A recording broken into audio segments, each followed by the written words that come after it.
Appreciate everybody being here today. Excited, obviously, with tomorrow night being the open of our season. We've had a great preseason. Going to be a work in progress as we get started tomorrow night. I've spent a lot of time with our players trying to really establish the culture that we want for our program, not just this season, but as we move forward as a program, and trying to stay really locked in on getting continuous improvement from our players and our team as we get started tomorrow night.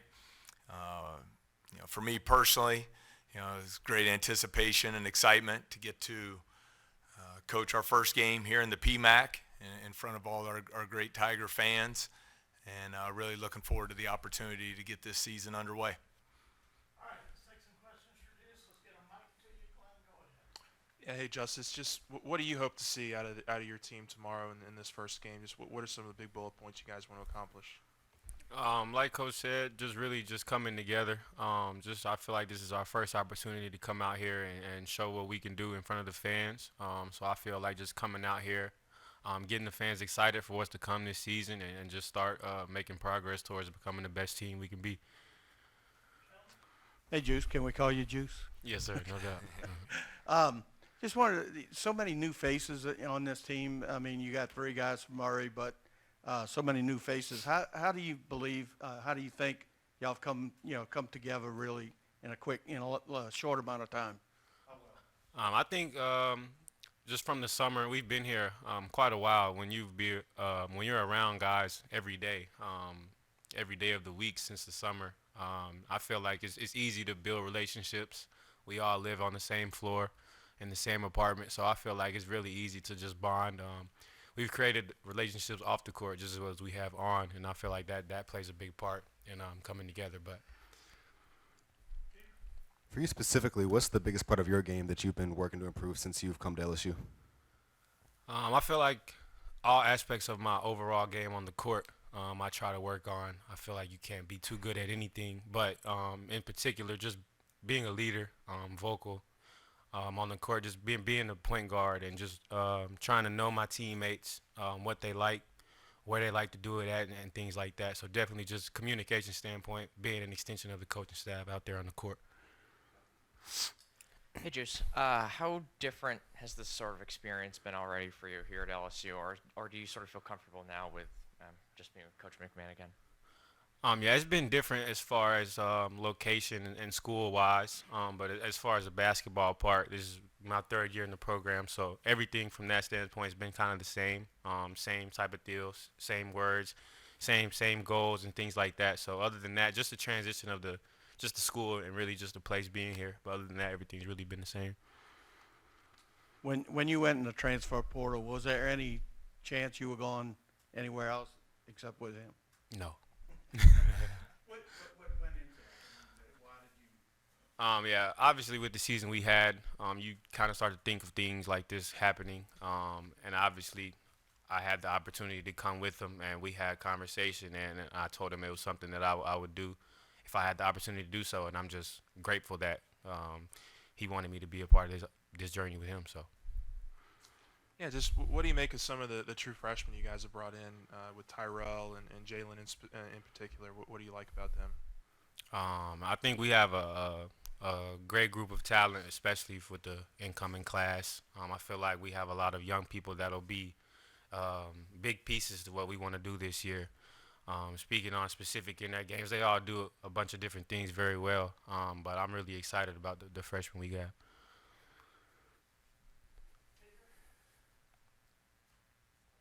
Looking at specifically at the backcourt, how have y'all kind of gelled since y'all have been here, and what have you seen out of that group since y'all have all gotten together?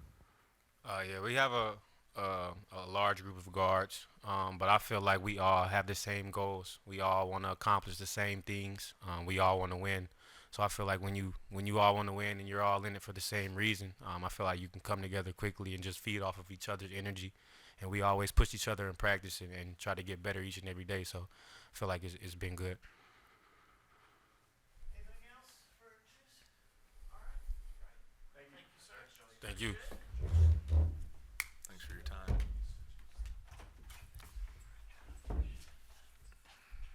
All right, questions for Coach, if you want to. Yeah, Coach, I guess I'll ask you the same question I asked Juice. Just what do you want to see out of these guys tomorrow in terms of just, scheme, rotations, just all that stuff?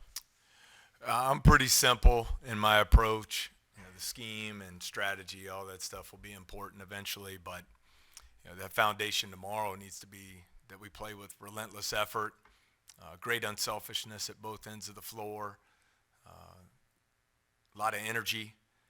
I'll be watching, what's our bench like? What's the, kind of the vibe of the program? And I think that's has to be at the forefront of what we're trying to accomplish. So, there'll be a lot of mistakes.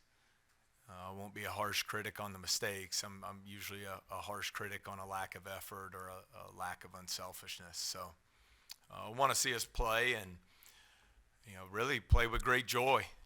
This is supposed to be fun too. So it's, as I always say, it's once in a lifetime opportunity. Talked to our players about that yesterday. We only get 31 opportunities to play, and that equates to about 8% of the year. And so I want to make sure we take advantage of each and every one of those opportunities. You've been telling us that players have to earn their roles and earn their minutes. Can you tell us who earned starting spots tomorrow night? I thought that would be the first question, Sheldon. The good news for us, we still have one more practice, plus tomorrow's shoot around to make some final evaluations going into the game. It's not the same as having a competitive advantage of who the starting quarterback is, but we'll make those final conclusions tomorrow and be ready to roll. I think the important thing is players have to understand, whatever the minutes are, whatever the role is on November 9th, certainly doesn't guarantee you that spot, whether it's as a starter or 30 minutes a game or 0 minutes a game for the remainder of the season. I think these players are going to have to really understand that practice is about performance. You have to deliver on the practice floor. You have to be consistent in your habits there, which will in turn lead to consistent production, and that these roles, especially with so many new faces, Sheldon, these roles will be ever evolving, especially here in November and December.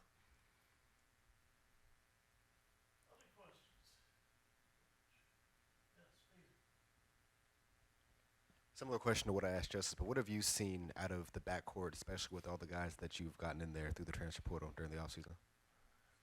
Well, I like the mix of guards that we have.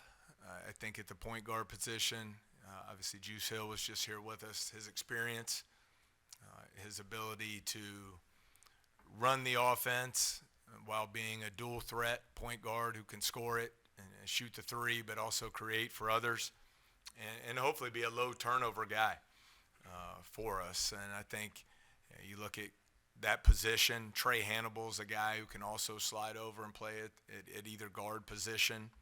And he's a different guard, big, physical, looks like a middle linebacker playing combo guard with his explosiveness and his ability to defend on the other end of the floor. Adam Miller, coming off, I guess this will be his first game, I think, in college in 19 months. He's had a great preseason, an elite shooter, very high IQ player. Mwani Wilkinson, one of our more experienced players. I think he's our leading returning scorer at 4 points a game. And I think he's very poised to take a big step forward this year. I love what he's about as a physical 3-and-D type wing. Justice Williams, another guard with length, athleticism. I think his best days are ahead of him. He has a lot of potential with his talent. And then our final two, and these are obviously no particular order, but Cam Hayes, a guy who started a lot of games in the ACC over his career there at North Carolina State. So that experience and shot making will be important for us. And then Tyrell Ward, 6'6", on the wing, wired to score, long arms, really can be as good a player as he wants to be, as he stays committed to the process here. So to go over all 7 of them overall, I think just they're all different. And now it's up to us to try and piece that together into a really good backcourt. Hey, Coach, as you just talked about, Adam Miller hasn't played in 19 months. How much can we expect him to play tomorrow? And, like, is he going to have a big role, like, in these first, like, couple of games this season? Well, you can expect him to play a lot, and he better have a big role in what we're trying to do. I think you're talking about a guy that's relentless in his work ethic. I think sometimes as fans, I'm a fan, I think sometimes as fans we take for granted when a player has a major injury like that, what that process is like to get back. Starting with the mental anguish of knowing you're out for a year, then having to battle through the pain of surgery, then the long road back of rehab, the early mornings, late nights to get back to where you were prior to the injury. And so I've just been really impressed with how he's handled that. I think it speaks to his mental toughness and his drive to become the best he can be. I think he'll have a great year for us, so we're counting on him to do so. Which freshman do you feel will serve the most prominent role in the early goings of the season? Particularly want to hear about Reed and Ward. I think all three will have their opportunities to impact this team early.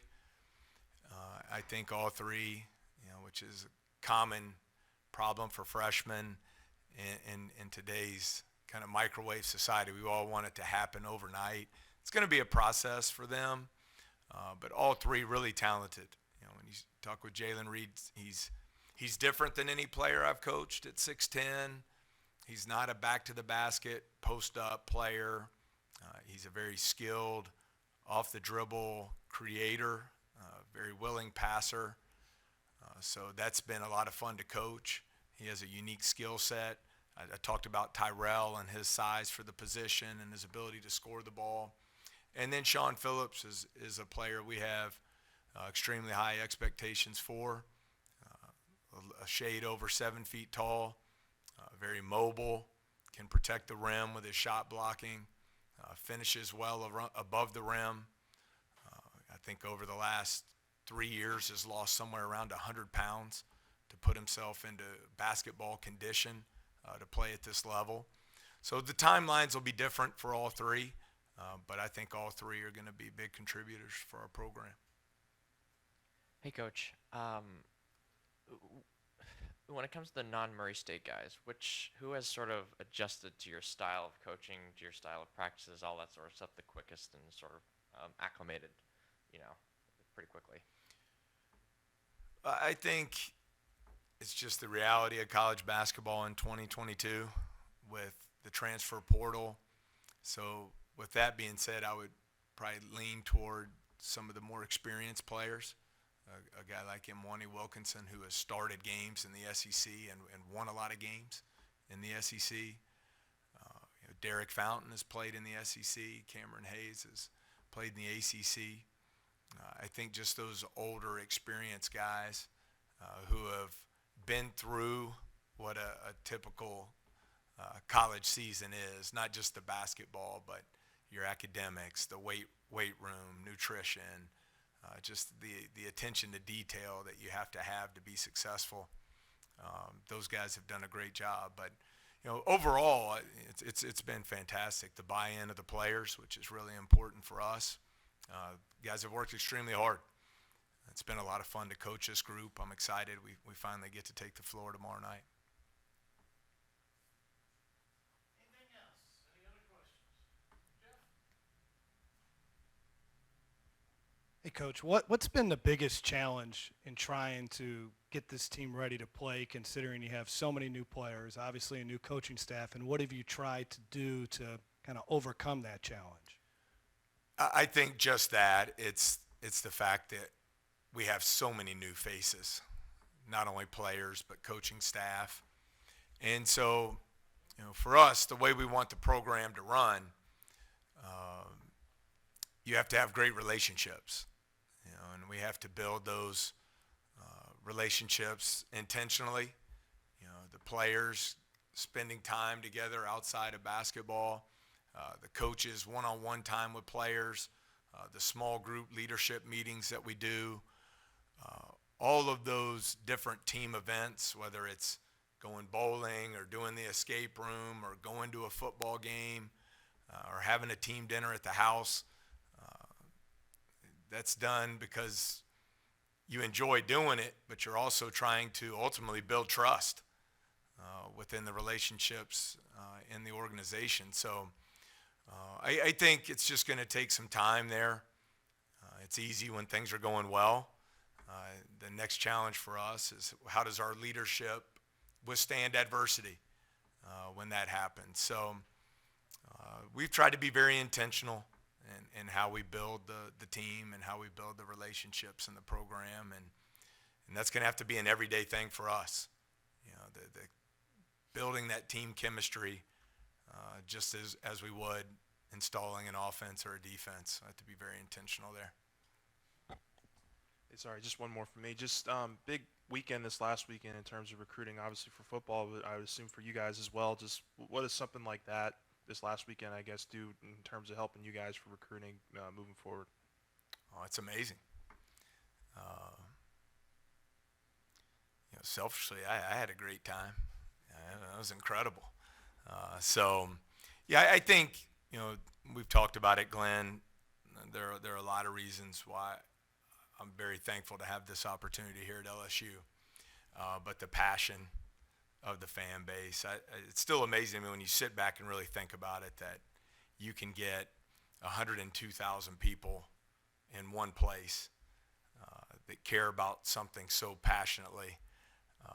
Not to mention the millions watching on TV and at parties around the country, because that's what LSU means to them. And so when you can bring recruits to town and they get to see that and experience it and see the hospitality and just see, what it means here at LSU is really special. So hope we get to do that again. That was awesome. All right, thanks so much. We'll see you tomorrow night.